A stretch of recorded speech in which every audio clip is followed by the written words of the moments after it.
ये है AP news network और आप देख रहे हैं आखिर प्रहरी, खबरों की पड़ताल तह तक। विधानसभा 2020 में खुद को मुख्यमंत्री का दावेदार बताने वाले पप्पू यादव ने प्रेस वार्ता रखी। उन्होंने कहा कि मैं लोगों का भरोसा नहीं जीत पाया, गलती मेरी है। मेरे पास इतने पैसे नहीं थे कि मैं इन्वेस्ट करूं। दुर्भाग्यपूर्ण यह है कि मैं एफिडेविट करवा के प्रतिज्ञाबद्ध हुआ, लेकिन जनता ने मुझ पर ट्रस्ट नहीं किया। वही खुद की हार पर उन्होंने कहा कि बिहार में कंफ्यूजन की स्थिति बनी थी, इसलिए ऐसा परिणाम आया।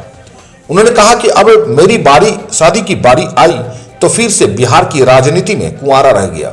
जनता ने किसी और की शादी करवा दी, कुर्सी कुमार की। मैं बिहार की जनता के फैसले का सम्मान करता हूं। उन्होंने जो निर्णय लिया मैं उनके साथ खड़ा हूं। वहीं किसान को लेकर कहा कि मैं उनके साथ हर पल खड़ा हूं और जब तक किसानों को न्याय नहीं मिलेगा तब तक मैं 16 दिसंबर से अनिश्चित काल धरने पर बैठ जाऊंगा। दिलीप यादव 67 वोट मिल गई, गायत्री यादव परिहार वोट मिल गया, बीआईपी पार्टी के एक यादव को 100% वोट मिल गया, नरेंद्र यादव को वोट मिल गया, पवन यादव को कालगांव में टोटल वोट मिल गया, विजेंद्र को वोट मिल गया। 19% ब्राह्मणों ने महागठबंधन पर ट्रस्ट किया और 12% राजपूतों ने। यादव तो सिर्फ 62% वोट दिए और माइनॉरिटीज के लोगों ने 90% महागठबंधन को वोट दिया। कहां पर ओबीसी के चलते महागठबंधन चुनाव आ रहे हैं, ये गुस्सा था और उस गुस्सा को हम मूल्यांकन तो किए। गुस्सा मैंने पैदा किया इस सरकार के खिलाफ। पानी में हम, कोरोना में हम, मजदूर के साथ हम, मजदूर की मदद हम। पप्पू यादव कंफ्यूज नहीं किए, हमको आता नहीं है, हम इवेंट्स नहीं कर पाए और हम ट्रस्ट नहीं करा पाए कि विकल्प हम हैं। और जनता ने नीतीश जी को हराने में और बाद में एक डर को रोकने में जनता ने वोट नहीं दिया। एक डर, अरे बाप रे बाप, अरे बाप रे बाप। अन्यथा पहले माले के सपोर्ट से महागठबंधन 43 सीट है और चिराग जी के वोट के बंटवारे पर आप उठा के देख लीजिए, महागठबंधन ख्वाबी पलों में ना रहे, ये उनका वोट नहीं है। और सत्ता पक्ष से मैं आग्रह करूंगा, आप भी जानते हैं कि आपको ये कम बहुमत, अगले बार 101 चुनाव लड़े थे आरजेडी, तब आए थे 75 और इस बार 140 लड़े तब आए 74, जबकि माले सपोर्ट में है। तब माले के सपोर्ट होने के बाद नीतीश कुमार जी को मैं बधाई देता हूं कि बिहार की जनता की सेवा इस बार मजबूती से करें। बहुत मोहब्बत स्नेह दिया पप्पू यादव को, सबसे ज्यादा।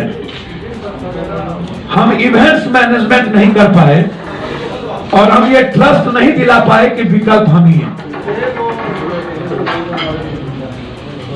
इवेंट्स वाले ट्रस्ट दिलवा दिए और सेवा और संघर्ष वाले ट्रस्ट नहीं दिला पाए जो सड़क पर थे।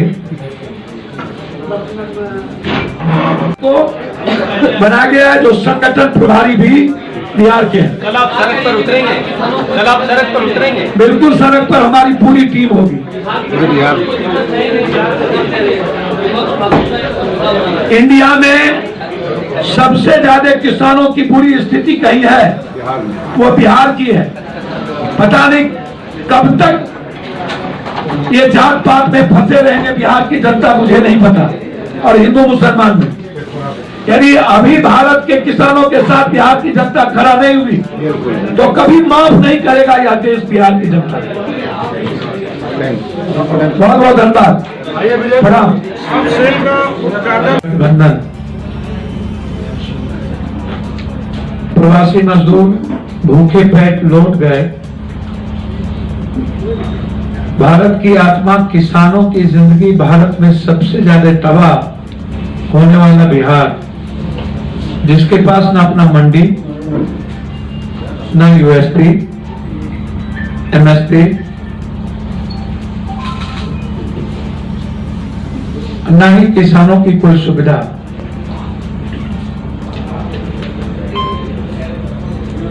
और दुनिया की सबसे बड़ी बेरोजगारों की फौज बिहार में, और बाढ़ और सुखाड़ के बीच 15-15 साल 30 साल के बाद कंफ्यूजन की स्थिति। पहले भी डीएनए अखलाक आरक्षण बैकवर्ड फॉरवर्ड, और फिर 19 लाख वैक्सीन फ्री वैक्सीन और 10 लाख अब टका मांगता है।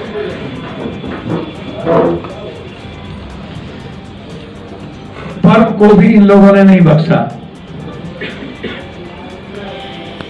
कमेटी भंग हो गई थी। हम लोगों ने बहुत गंभीरता के साथ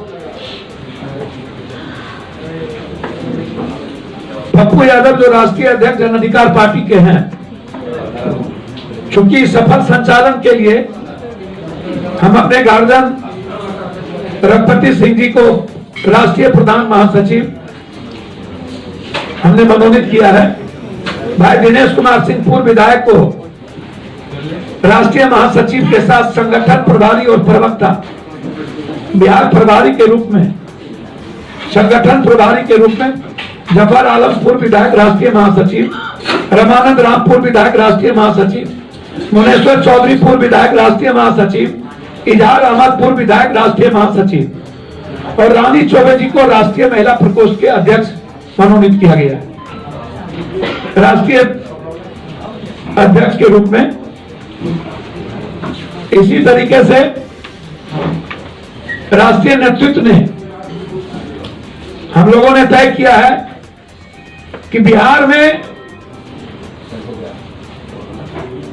एक संघर्ष और एक मजबूत संगठन की जरूरत है, जिसको बहुत मजबूती के साथ रघुपति बाबू ने समाजवाद की तरफ बढ़ाया।